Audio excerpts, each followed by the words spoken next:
Only 2 eggs today? Solidus must have taken the day off. 7, 8, 9, 2, 5, 9, 0, 3, 6, 0, 3, 3, 0, 5, 3, 0, 5, 4, 8, 8, 2, 0, 4, 6, 6, 5, 2, 1,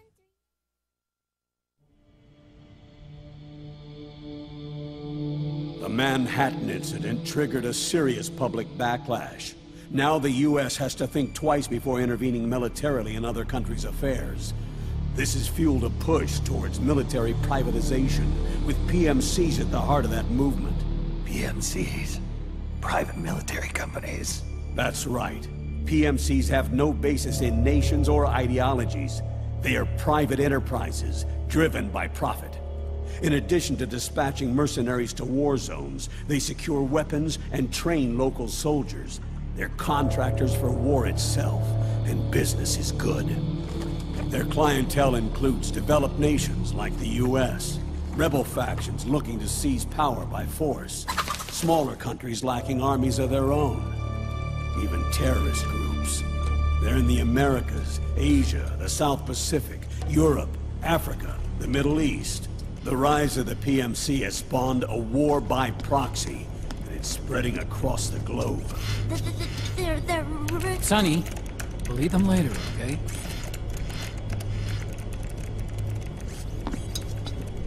Every age has its mercenary. These PMCs are nothing new. We've been dealing with them since before the turn of the century. No, Snake. They're nothing like the mercenaries of the past. They're ready. Sorry, I'm a little busy right now.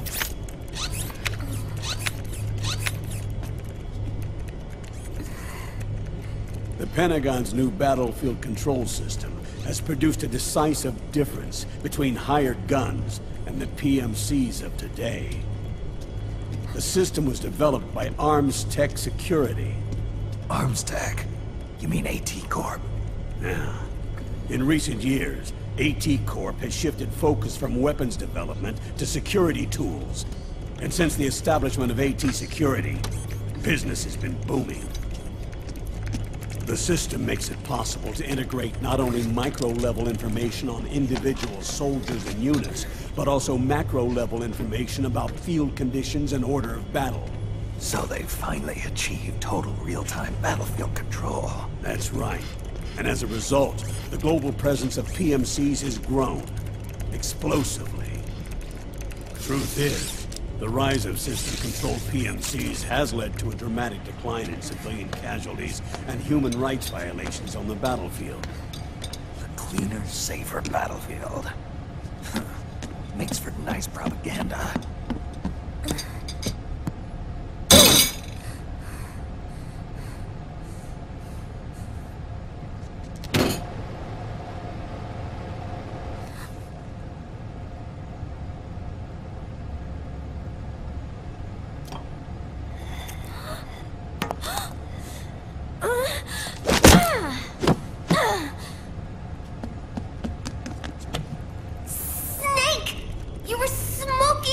Weren't you?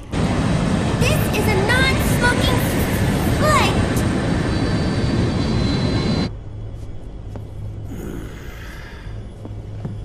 There's more. State governments and rebel groups can't match the maintenance price of standing forces. PMCs, by comparison, are reliable, easy to use. It wasn't long before everybody had them on the payroll.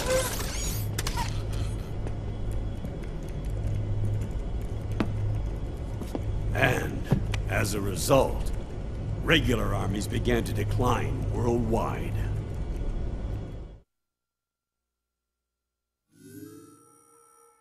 It's hard to believe, I know, but PMCs are beginning to overtake conventional armies in terms of scale. Nowadays, it's the PMCs who serve as standard battalions. They already make up 60% of all combatant forces in zones of conflict. 60%? The fact is, the world now depends largely on PMCs for waging its wars. I thought it was the UN that authorized the PMCs in the first place. The U.S. abstained from voting on that resolution. In effect, Washington was endorsing PMCs without ever revealing its true intentions. Until they got wind of the uprising, that is. The U.S. has exported too much military power, and now she's paying the price. That's exactly it.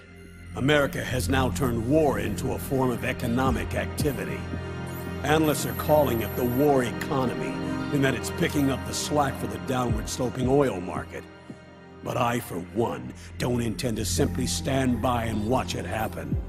For the PMCs, market expansion entails fanning the flames of war. It means more refugees. War orphans. Child soldiers. Yes. Even as PMC soldiers get more specialized, they're also getting younger. Mercenaries spun off from state armies. Unmanned weapons. Child soldiers. Proxy battles in a new Cold War. There are hundreds of PMCs in business worldwide, and their numbers are growing. Currently, 5 of them are big enough to be labeled global powers. 2 in the US, and 1 each in the UK, France, and Russia. Reconnaissance has revealed that those 5 PMCs are run by a dummy corporation that acts as a single mother company. This mother company embodies the 5 largest PMCs. Her name is Outer Heaven. Outer Heaven? You mean? That's right. It's Liquid.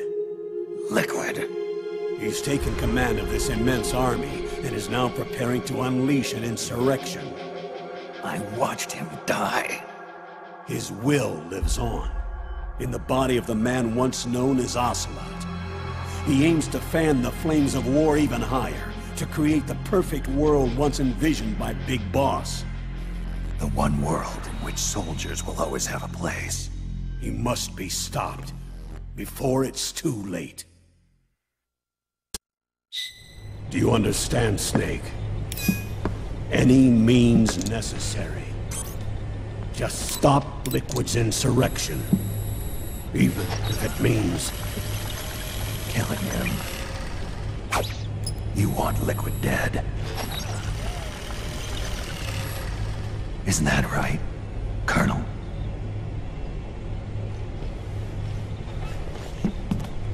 I'm sorry. I know. This isn't justice. It's a covert assignment. A hired hit. A wet workshop targeting the head of a major multinational corporation. Why me? Because of the military might of the PMCs and the effect they have on the economy. War is to the 21st century what oil was to the 20th, the pillar that supports the global economy. You'll recall a rather alarming report issued by that American think tank during the Cold War. One that described a new model for perpetual war. What we're facing now is a whole new ballgame. Iron Mountain's Delphi technique. That was fiction. It existed only on paper. The reality is far more serious. The global community is concerned, but they're all too afraid of the war economy collapsing to do anything about it. And you will too. Sounds pretty self-serving to me. Snake. This mission isn't an order from Washington. Not like the old days. It's not something the UN can officially sanction either. But we can't just look the other way, while Liquid plots this insurrection. If we fail to act, he'll become the greatest threat the world has ever faced. Snake.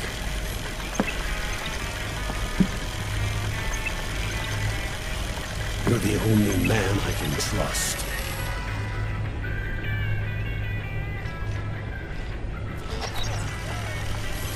Fine. Let's hear it.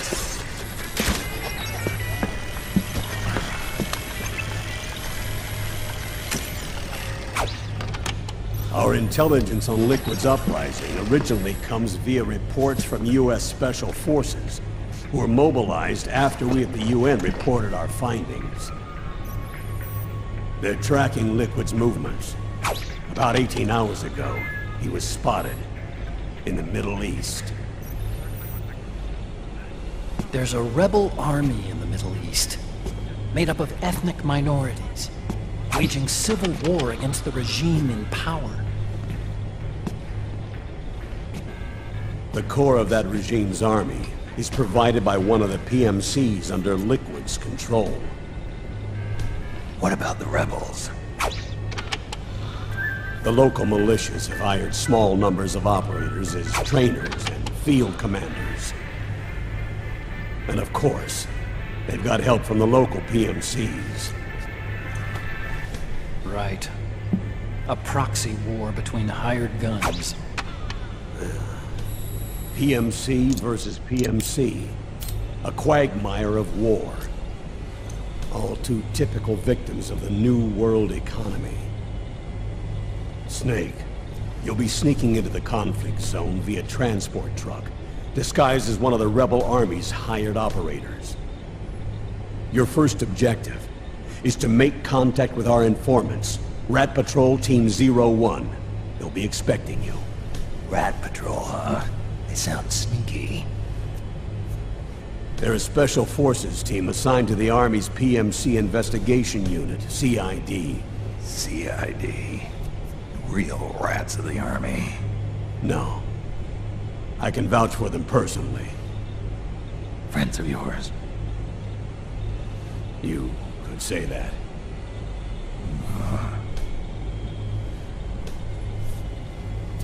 Transportation to the area will be provided under cover of a UN humanitarian aid mission, with support from the US military. From there on, though, you'll get no protection, and no guarantees from anyone. And you must not leave behind any evidence of your involvement in the area, let alone that of the UN. If word of this ever leaked out, it would spark a global firestorm.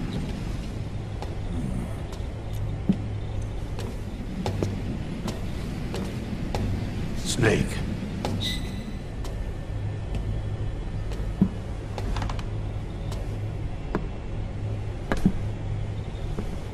Will you do this for me?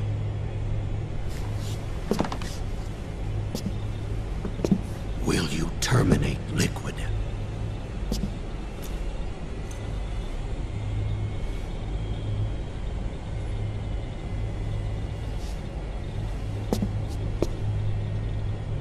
I'm not like the PMCs. I don't need your money. Thank you. But if you're going to spark something, spark this.